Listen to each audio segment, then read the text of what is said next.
今天我们给这一条礼服做些修改，这是一个小女孩的礼服，肩带比较长，我们要把它缩短3英寸。首先就是把这个蕾丝给拆出来，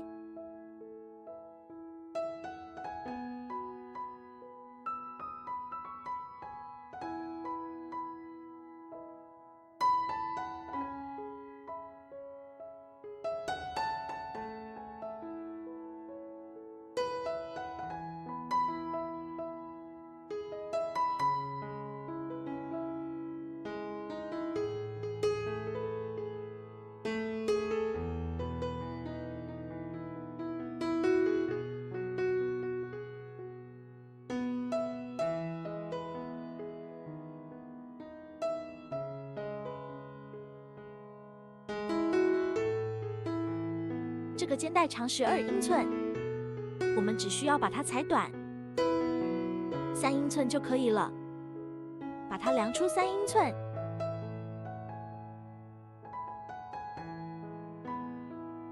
拆剪后，我们就把这个带子放回原来的地方，把它缝合。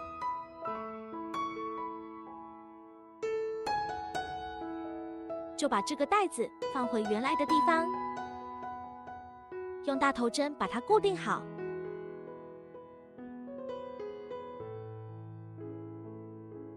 然后把它车缝1道线，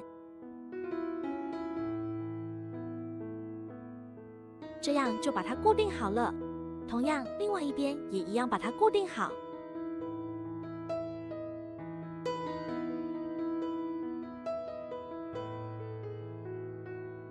接下来把那个花边蕾丝给缝上去，固定好肩带，我们就可以把那个蕾丝花边用大别针把它别好，两边基本对齐，这样就可以把它缝合了。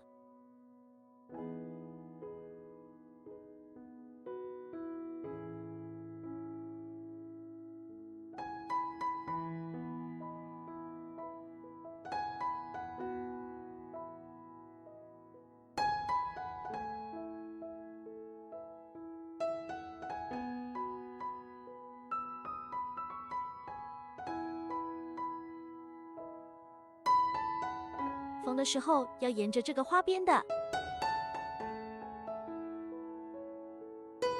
缝的时候沿着这个花边，这样尽量避免露出那个缝线。注意隐藏好这个缝线就可以了。小礼服的花边肩带已经改好了，两个肩带的花边是对齐的。一条漂亮的裙子就改好了。